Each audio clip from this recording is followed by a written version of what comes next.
너의 동생도 못 쓰는 돈인데 가족을 위해 쓰는 게 맞지 않니? 보험금으로 샤넬백 하나만 사주면 안 돼? 네가 돈을 아껴서 나를 무시하는 거야? 이혼, 네가 돈만 줬으면 이렇게까지 안 왔어. 안녕하세요. 오늘 사연은 정말 황당한 이야기입니다. 가족을 잃은 슬픔이 채 가시기도 전에 시댁에서 보험금을 요구했다고 합니다. 여러분이라면 이 상황에서 어떻게 하시겠습니까?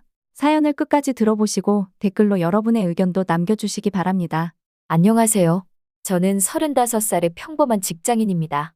몇 년 전 저에게 너무나 가슴 아픈 일이 있었습니다. 저의 친정 식구는 부모님과 제가 첫째고 둘째인 사회에 첫 발을 디딘 여동생, 그리고 이제 대학생이 된 남동생 이렇게 5식구입니다. 그러던 어느 날 이제 막 의대를 졸업하고 의사 면허를 딴 제 친여동생이 음주운전으로 보도로 올라탄 차의 교통사고로 갑작스럽게 세상을 떠났습니다. 이 사건은 친정 식구 모두에게 큰 충격이었고 부모님은 그 충격으로 건강까지 악화되었습니다. 사망보험금이 나왔고 우리 가족은 한자리에 모였습니다. 부모님은 딸의 목숨 값이라며 이 돈은 못 쓴다고 하였고 남동생도 돈이 문제냐면서 음주운전을 한 가해자를 찾아가서 똑같이 해주겠다며 소리 질렀습니다. 저는 이런 가족을 돌보느라 하루하루 정신이 없이 보냈습니다. 그런데 그런 저에게 시어머니께서 전화를 걸어오셨습니다.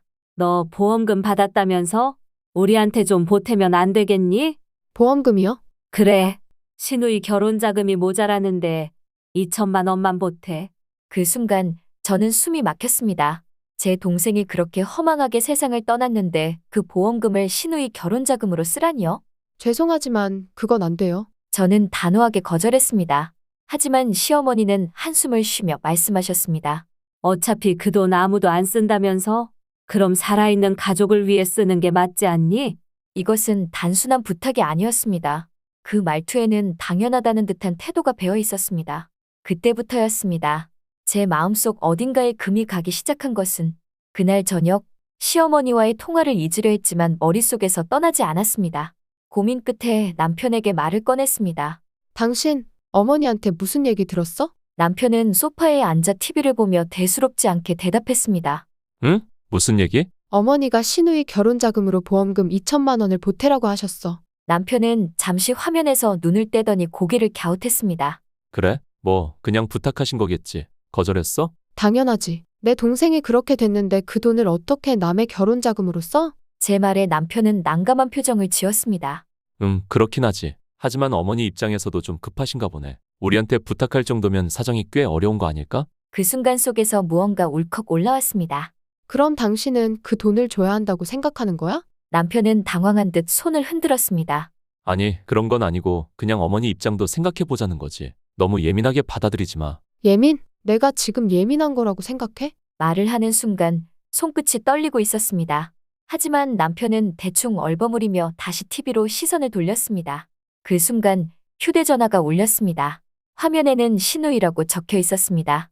여보세요? 언니, 나야. 평소보다 한껏 들뜬 목소리였습니다. 무슨 일이야? 아, 그냥. 언니도 지금 정신없을 텐데. 나도 결혼 준비하느라 정신없어서 연락도 못했네. 언니도 알지? 결혼 준비할 게 얼마나 많은지. 뭔가 불길한 예감이 들었습니다. 그래, 바쁘겠지. 근데 언니, 나 하나만 부탁해도 돼? 역시나 올 것이 왔습니다.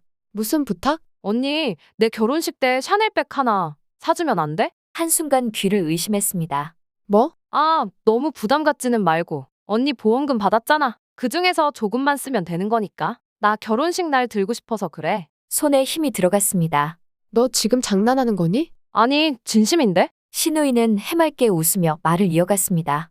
솔직히 말할게. 그 돈 어차피 언니네 친정 식구들이 안 쓴다고 했잖아. 그럼 우리 가족을 위해 쓰면 좋지 않아? 그 순간 핏줄이 도는 게 느껴졌습니다. 너가 지금 무슨 말을 하는지 알아? 아니, 그러니까. 언니, 나 무시하는 거야? 순간 숨이 막혔습니다. 뭐? 언니가 돈 있다고 잘난 척하는 거야? 지금 너가 하는 말이 말이 된다고 생각해? 그럼 가족끼리는 도와주는 거잖아. 더 이상 참을 수 없었습니다. 가족? 너가 감히 가족이라는 말을 입에 올려? 제 목소리가 떨렸습니다. 언니가 왜 그래? 그냥 한번 해본 말이야. 그렇게 날카롭게 굴 필요 있나? 그만해. 언니, 그렇게 돈에 집착하면 안 좋아. 가족한테도 이렇게 인색하면 나중에 벌 받는다. 그 순간 전화기를 부술 것만 같았습니다. 됐어. 앞으로 나한테 이런 얘기 하지 마. 뚝. 전화를 끊고 나서야 숨을 들이마실 수 있었습니다. 거실에서는 남편이 여전히 TV를 보고 있었습니다. 저는 천천히 남편에게 다가갔습니다. 당신 방금 신우이랑 무슨 얘기 했는지 알아? 남편은 시선을 돌리지 않은 채 태연하게 물었습니다. 뭔데? 보험금으로 샤넬백 사달라고 했어. 남편은 리모컨을 만지작거리며 피식 웃었습니다. 아, 걔가 또 철없이 굴었구나. 원래 좀 그런 성격이잖아. 그게 지금 할 말이야? 아니, 그렇다고 그렇게까지 화낼 일인가 싶어서. 그 순간 머리가 띵해졌습니다. 당신 지금 그 말이 진심이야? 남편은 한숨을 쉬며 몸을 돌렸습니다. 그러니까 너무 예민하게 받아들이지 말라고 했잖아. 신우이가 철없게 말한 거 가지고 이렇게까지 할 일은 아니잖아. 숨을 깊게 들이마셨습니다.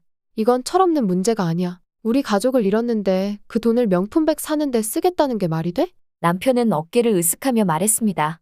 그냥 좋게 좋게 넘어가자. 어차피 안 해주면 되는 거잖아. 문제는 그게 아니야. 제 목소리가 점점 커지고 있었습니다. 당신이 지금 나한테 예민하다는 말밖에 안 하는 게 더 문제라고. 남편은 얼굴을 찡그리며 일어나더니 짜증난 듯 말했습니다. 진짜 별일도 아닌 걸로 이렇게 싸울 필요가 있어? 그 순간 모든 게 선명해졌습니다. 남편은 처음부터 제 편이 아니었습니다. 남편과의 대화 이후 저는 더 이상 이 문제를 언급하지 않기로 했습니다. 말이 통해야 대화라도 하지. 지금 남편의 태도를 보면 아무리 말해도 소용이 없을 것 같았습니다. 그런데 그날 밤 잠들기 전 남편의 휴대전화가 울렸습니다. 화면을 슬쩍 보니 어머니라는 이름이 떠 있었습니다. 안 받아? 제가 묻자 남편은 곧장 전화를 받았습니다. 어머니, 아직 안 주무셨어요? 통화 내용이 궁금했지만 굳이 엿듣지는 않았습니다. 그러나 몇 마디 듣자마자 가슴이 철렁 내려앉았습니다. 네, 제가 잘 이야기해 볼게요. 잘 이야기해 본다고? 무슨 이야기를? 남편은 통화를 끝낸 후 제 눈치를 살폈습니다. 무슨 일이야? 그냥 어머니가 좀 섭섭해 하셔서. 뭘? 남편은 뜸을 들이다가 조심스럽게 말을 꺼냈습니다. 그냥 보험금 문제로 너가 너무 단호하게 거절했다고. 가족인데 그렇게까지 할 필요가 있냐고 하시더라. 순간 머릿속이 하얘졌습니다. 그러니까 당신도 그렇게 생각해? 남편은 대놓고 제 눈을 피하며 말했습니다. 아니, 그냥 어머니 입장도 이해는 된다는 거지. 이해? 제 목소리가 떨렸습니다. 도대체 뭐가 이해가 된다는 거야? 남편은 짜증난 듯 한숨을 쉬었습니다. 그냥 우리도 여유가 아주 없는 건 아니니까 2천만 원 정도면 줄 수도 있잖아. 그리고 가족끼리 좀 도와줄 수도 있는 거 아니야? 남편의 입에서 나온 가족이라는 단어에 온몸이 굳어졌습니다. 당신한테 가족이 뭔데? 남편은 황당하다는 듯이 저를 쳐다보았습니다. 아니, 당신 동생도 우리 가족이었잖아. 그러니까 당신 친정이 안 쓰는 돈이라면 우리 가족을 위해 쓰는 것도. 그만해. 저는 이를 악물었습니다. 더 이상 말하지 마. 남편은 여전히 저를 이해하지 못하는 표정이었습니다. 그냥 내가 생각하기엔 너무 예민하게 받아들이는 것 같아서 그래. 이걸로 우리까지 싸울 필요는 없잖아. 예민. 남편은 계속해서 저를 예민한 사람으로 몰아가고 있었습니다. 그래, 나 예민해. 제 목소리가 차가워졌습니다. 내 동생이 죽었고 우리 부모님은 아직도 충격에서 벗어나지 못하셨어. 그런데 그런 돈을 당신네 가족을 위해 쓰라고? 남편은 난처한 듯 머리를 극적였습니다. 아니, 그러니까 그렇게 감정적으로 받아들이지 말고. 이건 감정의 문제가 아니야. 저는 남편을 똑바로 바라보았습니다. 당신은 내가 예민하다고 말하지만 나는 당신이 무책임하다고 생각해. 남편의 표정이 굳어졌습니다. 뭐? 이 문제에 대해 당신은 내 편을 들어야 하는데 지금 하는 행동을 봐. 내가 아니라 남의 편을 들고 있어. 남편은 말없이 저를 바라보다가 갑자기 헛웃음을 터뜨렸습니다. 하, 너 진짜 너무한다. 뭐가? 아무리 그래도 가족인데 이 정도도 못 해주냐? 남편과의 대화 이후 저는 더 이상 보험금 문제를 이야기하지 않기로 했습니다. 말해봤자 소용이 없다는 것을 깨달았기 때문입니다. 하지만 시댁은 포기할 생각이 없었습니다. 다음 날 오후 저는 회사에서 업무를 마치고 퇴근 준비를 하고 있었습니다. 그때 휴대전화가 울렸습니다. 화면을 보니 시어머니라는 이름이 떠 있었습니다. 잠시 망설였지만 결국 전화를 받았습니다. 여보세요. 그래, 바쁘지 않니? 시어머니의 목소리는 평소와 다르게 낮고 무거웠습니다. 퇴근 준비 중이에요. 무슨 일이시죠? 나랑 좀 할 얘기가 있어서 그래. 시간 좀 내줄 수 있겠니? 기분이 좋지 않았지만 거절하면 더 귀찮아질 것 같았습니다. 네. 어디서 뵐까요? 1시간 후 저는 근처 카페에서 시어머니를 마주했습니다. 시어머니는 커피를 한 모금 마신 뒤 본론을 꺼냈습니다. 너 어제 너의 남편이랑 말다툼했지? 네? 그냥 모르는 척하지 말고 솔직하게 말해봐. 보험금 문제로 다퉜잖아. 저는 깊은 한숨을 내쉬었습니다. 어머니, 이 문제는 더 이상 이야기하고 싶지 않아요. 왜? 아직도 너가 맞다고 생각하니? 시어머니의 말투가 점점 날카로워졌습니다. 어머니, 그 돈은 제 동생이 사고로 세상을 떠난 후 나온 보험금이에요. 제 동생 목숨 값이라고요. 그걸 다른 사람을 위해 사용할 수 없어요. 다른 사람? 신우이가 다른 사람이야? 시어머니는 컵을 탁 내려놓았습니다. 너 결혼할 때 우리 가족이 되어야 한다고 약속하지 않았니? 그런데 이제 와서 네 가족만 가족이고 우리 가족은 남이란 말이야? 그런 의미가 아니잖아요. 아니면 뭐야? 너가 그렇게 돈을 쥐고 있겠다는 거야? 2천만 원이면 너한테 큰 돈도 아니잖아. 그런데 그걸 못 내겠다는 게 그렇게 대단한 이유가 필요해? 저보고 신우이가 명품백 사는데 돈이 필요하니까 보험금을 달라고 친정 식구들에게 말을 하라고요? 저는 더 이상 대화를 지속할 필요가 없다고 판단했습니다. 죄송합니다, 어머니. 저는 제 입장을 바꿀 생각이 없습니다. 그래? 그럼 우리도 생각을 좀 바꿔야겠구나. 시어머니는 한 손을 깍지 끼며 낮게 웃었습니다. 너 앞으로 시댁 행사에도 오지 마라. 순간 귀를 의심했습니다. 네? 우리가 가족이라고 생각하지 않는다면 우리도 너를 가족으로 대할 필요 없지 않겠니? 어머니, 그건 너무. 너도 똑같이 했잖아. 네 가족만 챙기고 우리 가족은 배려할 생각도 안 했잖아. 차가운 공기가 온몸을 감쌌습니다. 앞으로 명절에도 오지 마. 제사에도 오지 마. 우리 집에는 발도 들이지 마. 그리고 너가 이 돈 안 주면 우리도 가만히 있지 않을 거야. 그 순간 저는 모든 감정을 내려놓았습니다. 알겠습니다. 시어머니는 당황한 표정을 지었습니다. 뭐? 알겠습니다. 그렇게 하세요. 저도 더 이상 시댁과의 관계를 유지할 생각이 없어요. 그 말을 끝으로 저는 자리에서 일어났습니다. 그리고 뒤도 돌아보지 않고 카페를 나섰습니다. 그날 밤 집으로 돌아왔을 때 남편은 이미 거실에서 저를 기다리고 있었습니다. 표정이 어두웠습니다. 어머니 만났어? 저는 가방을 내려놓으며 차분하게 대답했습니다. 응, 만나고 왔어. 그래서 어머니가 뭐라고 하셨어? 뭐라고 하셨겠어. 보험금 안 주면 시댁 행사에도 오지 말라고 하시더라. 남편의 얼굴이 굳어졌습니다. 너 진짜 그렇게 말했어? 응, 남편은 헛웃음을 터뜨렸습니다.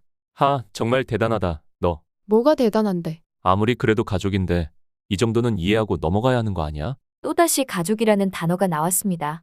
이제는 그 말이 지긋지긋하게 들렸습니다. 당신 말하는 가족이 도대체 누구야? 당신 가족? 당신 어머니? 당신 동생? 남편은 말없이 저를 바라봤습니다. 나는 당신 가족 아니야? 그게 무슨 소리야? 당신은 그래도 내 편을 들어줘야지. 남편은 한숨을 쉬며 머리를 긁적였습니다. 아니, 그러니까 내가 중립적인 입장에서 중립? 제가 코웃음을 쳤습니다. 당신이 중립적이었다면 내가 시어머니랑 이렇게까지 싸울 일도 없었겠지. 남편은 짜증이 난 듯 소파에 털썩 주저앉았습니다. 아, 진짜 답답하네. 너가 조금만 이해해줬으면 이렇게까지 안 됐잖아. 이해? 제 눈앞이 캄캄해졌습니다. 지금까지 내가 뭘 이해해야 했는데. 남편은 자리에서 벌떡 일어나더니 소리를 질렀습니다. 너가 돈만 줬으면 이렇게까지 되지 않았어. 그 순간 시간이 멈춘 것 같았습니다. 남편이 말했습니다. 너가 2천만 원만 줬으면 어머니도 내 동생도 이렇게 안 나왔을 거고 우리도 이렇게 싸울 필요가 없었어. 제 심장이 덜컥 내려앉았습니다. 이게 이 사람이 결국 하고 싶었던 말이었구나. 그래, 결국 그거였구나. 내가 돈만 주면 당신 가족이 나한테 이렇게까지 하지 않았을 거라는 거지? 남편은 아무 말도 하지 않았습니다. 결국 당신도 똑같았네. 남편이 짜증난 듯 소리쳤습니다. 아니, 내가 무슨 됐어. 그만하자. 저는 조용히 고개를 저었습니다. 그만하긴 뭘 그만해. 우리 관계. 남편의 표정이 순간 굳어졌습니다. 이제 끝내자. 남편이 당황한 듯 저를 붙잡았습니다. 그렇게 쉽게 말할 일이 아니잖아. 쉽게. 저는 남편의 손을 뿌리쳤습니다. 당신이랑 사는 동안 내가 얼마나 참았는지 알기나 해? 그런데 이제 와서 나한테 돈만 줬으면 됐다고? 아니, 나는 그런 뜻이 아니라. 됐어. 변명 안 들어. 남편은 어쩔 줄 몰라 하며 머리를 감쌌습니다. 아니, 정말 이혼까지 갈 일이야? 저는 한숨을 내쉬며 조용히 말했습니다. 믿을 놈 하나도 없어. 그리고 저는 남편을 두고 침실로 들어갔습니다. 그날 밤 남편은 거실에서 한참 동안 아무 말도 하지 않았습니다. 그날 이후 남편은 계속해서 제 눈치를 보며 말을 걸려 했습니다. 하지만 저는 단 한마디도 하지 않았습니다. 며칠 후 저는 변호사 사무실을 찾았습니다. 이혼 서류를 준비하기 위해서였습니다. 이제 정말 끝낼 거야. 서류를 받아 들고 집으로 돌아온 순간 휴대전화가 울렸습니다. 화면에는 시어머니라는 이름이 떠 있었습니다. 잠시 망설였지만 이번만큼은 확실히 마무리 짓고 싶었습니다. 그래서 전화를 받았습니다. 여보세요. 그런데 들려오는 목소리는 예상과 달랐습니다. 너 지금 뭐 하는 짓이야? 시어머니의 목소리는 분노로 가득 차 있었습니다. 무슨 말씀이세요? 이혼? 네가 감히 우리 집을 망쳐놓고 도망가겠다고? 그 순간 차가운 분노가 가슴 깊숙이 차올랐습니다. 제가 뭘 망쳤다는 거죠? 그깟 2천만 원 정도도 못 내면서 너가 우리 집 며느리라고 할 수 있어? 이혼 같은 소리 하지 말고 당장 정신 차리고 돌아와. 저는 조용히 웃으며 대답했습니다. 어머니, 저는 이미 정신이 아주 똑바로 박혀 있어요. 그리고 저 이제 어머님 가족 아니에요. 그러니까 다시는 저한테 연락하지 마세요. 그렇게 말하고 전화를 끊었습니다. 그리고 휴대전화를 꺼버렸습니다. 이제 더 이상 그들과 엮일 이유가 없었습니다. 그런데 그것이 끝이 아니었습니다. 다음 날 친정집으로 향하는 길이었습니다. 며칠 동안 연락이 닿지 않자 부모님도 걱정하셨기 때문입니다. 그런데 집 앞에 도착했을 때 믿을 수 없는 광경이 펼쳐졌습니다. 야, 너 이거 당장 열어. 시어머니였습니다. 집 문 앞에서 문을 두드리며 소리를 지르고 있었습니다. 순간 온몸에 한기가 돌았습니다. 여기서 뭐 하세요? 시어머니는 저를 보자마자 저를 향해 다가왔습니다. 너가 어떻게 감히 이혼을 하겠다고 난리를 쳐? 이러지 마세요. 내 아들 인생을 망쳐놓고 너가 편하게 살 수 있을 것 같아? 그때 친정어머니가 문을 열고 나오셨습니다. 대체 뭐 하는 겁니까? 사돈, 이해 좀 말려주세요. 이혼하겠다고 아주 집안을 풍비박산 내고 있어요. 친정어머니는 한숨을 내쉬며 단호하게 말씀하셨습니다. 우리 딸이 이혼을 결심한 데에는 이유가 있습니다. 그러니 더 이상 여기서 이러지 마세요. 뭐라고요? 그리고 이 아이는 이제 당신 며느리가 아닙니다. 시어머니의 얼굴이 일그러졌습니다.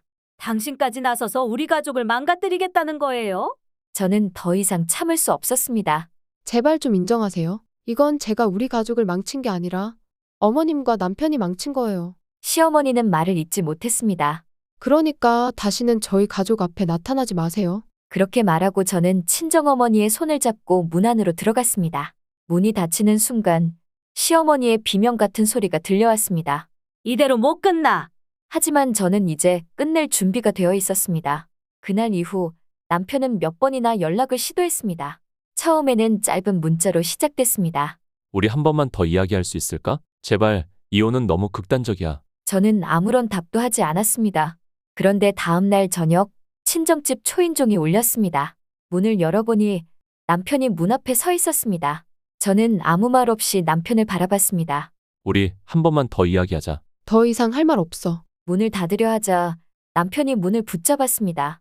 제발, 한 번만. 그동안 너가 얼마나 힘들었는지 이제 알 것 같아. 저는 남편을 똑바로 바라보았습니다. 이제야? 내가 몇 번을 말했는데 그때마다 넌 날 예민하다고 했지. 남편은 고개를 떨궜습니다. 그때는 내가 너무 몰랐어. 맞아. 넌 몰랐어. 그리고 지금도 몰라. 남편이 당황한 듯 제 눈을 바라봤습니다. 내가 너한테 실수한 거 알아. 하지만 이혼까지 갈 일은 아니잖아? 넌 아직도 돈 때문이라고 생각하지? 그게 아니야. 너의 태도가 문제였어. 남편은 아무런 말도 하지 못했습니다. 처음부터 난 내 남편이 내 편이 되어주길 바랐어. 하지만 넌 처음부터 내 편이 아니었어. 남편은 입술을 깨물며 떨리는 목소리로 말했습니다. 내가 다시 잘할게. 제발 한 번만 더 생각해보면 안 될까? 저는 미소를 지으며 고개를 저었습니다. 우리 끝이야. 그 말을 마지막으로 저는 문을 닫았습니다. 남편은 문이 닫힌 후에도 한참 동안 문 앞에서 서성였습니다. 하지만 저는 더 이상 돌아볼 생각이 없었습니다. 이제 정말 끝난 것이었습니다. 남편과의 마지막 대화를 끝내고 난 후 모든 것이 정리된 줄 알았습니다. 하지만 예상치 못한 곳에서 마지막 불씨가 남아 있었습니다. 신우이에게서 문자가 계속 오는 것이었습니다. 네가 우리 가족을 망쳐놓고 행복할 수 있을 것 같아? 휴대전화를 쥔 손에 힘이 들어갔습니다. 마지막까지 이럴 줄은 몰랐습니다. 진짜 너무한 거 아니야? 어떻게 이혼을 해? 우리 오빠는 뭐가 되는데? 참을 수 없었습니다. 저는 천천히 답장을 썼습니다. 내가 아니라 네가 가족을 망친 거야. 잠시 후 다시 문자가 왔습니다. 와, 진짜 뻔뻔하다. 우리 가족한테 그렇게 해놓고? 우리 가족? 너희가 날 가족으로 대했던 적은 있었니? 어이가 없다. 그래, 너가 그 돈 하나 못 줘서 이혼까지 가게 된 거야. 이제는 우습기까지 했습니다. 저는 마지막으로 단 한 줄만 보냈습니다. 앞으로 내 번호 지워. 그리고 저는 망설임 없이 차단 버튼을 눌렀습니다. 그 순간 마치 오랜 짐을 내려놓은 것처럼 마음이 가벼워졌습니다. 이제 더 이상 그들과 엮일 이유가 없었습니다. 신우이를 차단하고 나서야 모든 게 끝났다고 생각했습니다. 하지만 그들의 집착은 여기서 끝나지 않았습니다. 며칠 후 변호사에게서 전화가 왔습니다. 상대 측에서 위자료 청구 소송을 걸었습니다. 순간 귀를 의심했습니다. 제가요? 아니, 제가 피해자인데요? 남편 측에서는 이혼을 원한 쪽이 고객님이기 때문에 위자료를 지급해야 한다고 주장하고 있습니다. 황당해서 말이 나오지 않았습니다. 소송 건 이유가 뭔데요? 보험금 문제로 가정을 깨트렸다는 게 주요 이유입니다. 순간 헛웃음이 나왔습니다. 이제 와서 저한테 돈을 뜯어가겠다는 거군요. 하지만 걱정하지 마세요. 고객님께서 그동안 받은 부당한 대우와 시댁의 요구를 입증할 증거가 충분합니다. 그렇습니다. 저는 바보처럼 참기만 했던 게 아니었습니다. 그들의 요구와 협박이 담긴 문자, 녹음된 통화 기록이 제 손에 있었습니다. 저는 차분한 목소리로 대답했습니다. 소송 좋습니다. 정면 대응하죠. 며칠 후 법정에서 남편과 마주했습니다. 그의 얼굴은 초조함으로 가득 차 있었습니다. 제 변호사가 차분한 목소리로 입을 열었습니다. 이 사건은 원고 측이 주장하는 바와 다릅니다. 피고는 부당한 요구를 지속적으로 받아왔고 이에 대한 증거 자료를 제출합니다. 스크린에 하나씩 증거가 띄워졌습니다. 증거 1, 시어머니의 협박 문자. 이 돈 안 주면 가만 안 둘 거야. 증거 2, 신우이의 명품 요구 문자. 보험금으로 샤넬백 하나만 사주면 안 돼? 증거 3, 남편과의 통화 녹음. 네가 돈만 줬으면 이렇게까지 안 왔어. 법정이 순간 정적에 휩싸였습니다. 남편의 얼굴이 점점 창백해졌습니다. 판사는 서류를 내려놓으며 말했습니다. 이 사건에서 위자료를 지급해야 할 사람은 원고가 아니라 피고 측입니다. 원고의 위자료 청구를 기각하고 오히려 피고에게 위자료 2천만 원을 지급할 것을 명합니다. 법정이 술렁였습니다. 남편은 충격을 받은 듯 멍하니 앉아 있었습니다. 저는 천천히 자리에서 일어났습니다. 그리고 남편을 바라보며 마지막으로 속삭였습니다. 넌 끝까지 내 돈이 필요했던 거야. 그런데 결국 잃은 건 나뿐만이 아니지? 남편은 아무 말도 하지 못했습니다. 법정에서 판결이 난 후 저는 드디어 자유를 찾았다고 생각했습니다. 이제 더 이상 그들과 엮일 일은 없을 거라고 믿었습니다. 하지만 시댁은 마지막까지 손을 놓지 않았습니다. 그날 저녁 오랜만에 여유롭게 차를 마시며 창밖을 바라보고 있었습니다. 그때 초인종이 울렸습니다. 인터폰 화면을 보자 낯익은 얼굴이 보였습니다. 시어머니. 순간 심장이 철렁 내려앉았습니다. 저는 천천히 문을 열었습니다. 시어머니는 예전과 달리 초췌한 얼굴을 하고 있었습니다. 어머니, 여긴 왜 오셨어요? 시어머니는 힘없이 웃으며 말했습니다. 얘야, 우리 다시 잘 지내면 안 되겠니? 저는 아무 말 없이 시어머니를 바라봤습니다. 우리 그래도 가족이잖니. 한때는 한 식구였는데 이렇게 끝내는 건 너무 서운하지 않니? 순간 그동안 들었던 말들이 머릿속을 스쳐 지나갔습니다. 이 돈 안 주면 가만 안 둘 거야. 앞으로 시댁 행사에도 오지 마라. 너 때문에 우리 가정이 망했다. 저는 조용히 한숨을 내쉬었습니다. 어머니, 저 이제 어머님 가족 아닙니다. 시어머니의 표정이 굳어졌습니다. 뭐? 어머님께서 그렇게 말씀하셨잖아요. 가족 아니라고. 시댁 행사에도 오지 말라고. 그건 그때 감정적으로 한 말이지. 그래도 우리가 같이 지낸 시간이 있는데 이러면 너무 서운하잖니. 저는 냉정하게 웃으며 말했습니다. 그럼 어머니는 제가 그동안 서운했던 건 생각해 보셨어요? 시어머니는 아무 말도 하지 못했습니다. 제가 당했던 일들, 들었던 말들, 그 모든 순간들이 저한테는 잊을 수 없는 상처로 남았어요. 이제 와서 가족이니 뭐니 하면서 다시 돌아가자고요? 죄송하지만 전 다시는 그 지옥으로 돌아갈 생각 없습니다. 시어머니의 입술이 떨렸습니다. 얘야, 그래도 우리가. 다시는 연락하지 마세요. 저는 단호하게 말하며 문을 닫았습니다. 그 순간 문 너머에서 들려오는 시어머니의 떨리는 목소리가 들렸습니다. 이게 끝이 아니야. 그 말은 위협이 아니라 애원처럼 들렸습니다. 하지만 저는 더 이상 뒤돌아볼 생각이 없었습니다. 이혼 후 저는 완전히 다른 삶을 살고 있었습니다. 더 이상 시댁에 연락도 없었고 남편도 흔적 없이 사라졌습니다. 그리고 몇 년이 지나갔습니다. 그날은 오랜만에 지인들과 점심을 먹고 있을 때였습니다. 오래된 지인이 조심스럽게 제게 말을 걸었습니다. 너 전 남편 소식 들었어? 순간 손에 들고 있던 커피잔이 멈췄습니다. 전 남편이요? 아니요. 전혀요. 너 몰랐구나? 걔네 완전 망했어. 저는 조용히 지인의 말을 기다렸습니다. 네 전 남편 사업한다고 전 재산 투자했다가 실패했어. 지금 신용불량자야. 순간 가슴 한편이 묘하게 시원해졌습니다. 그리고 시어머니는 아들한테 기대 살다가 결국 버려졌대. 그때 너가 줬어야 했다는 그 2천만 원? 결국 자기 아들이 다 날려먹었어. 신우이는 명품 중독 못 버리고 계속 돈 쓰다가 결국 빚더미에 앉았대. 카드 막히고 신용불량자 됐다고 하더라. 그리고 시어머니랑 신우이는 결국 돈 문제로 싸우다가 결국 완전히 갈라졌대. 서로 욕하면서 연락도 안 한대. 그 순간 저도 모르게 헛웃음이 나왔습니다. 그렇게까지 욕심부리던 돈이었는데 결국 그 돈을 제대로 써보지도 못하고 망했구나. 지인은 제 표정을 살피며 조심스럽게 물었습니다. 너 기분이 어때? 저는 조용히 창밖을 바라보며 말했습니다. 그냥 그러네요. 그냥 그래? 네, 그냥 이제 더 이상 그 사람들 소식이 궁금하지도 않아요. 지인은 웃으며 고개를 끄덕였습니다. 그럼 됐네. 네가 이겼어. 저는 천천히 미소를 지었습니다. 이긴 게 아니라 그냥 자유로워진 거야. 그 순간 마음 한쪽이 놀랍도록 가벼워졌습니다. 그 사람들의 몰락이 나를 행복하게 한 게 아니라 이제 그들과 아무런 관계가 없다는 사실이 나를 행복하게 만들었습니다. 나는 이제 나만을 위한 인생을 살기로 했습니다.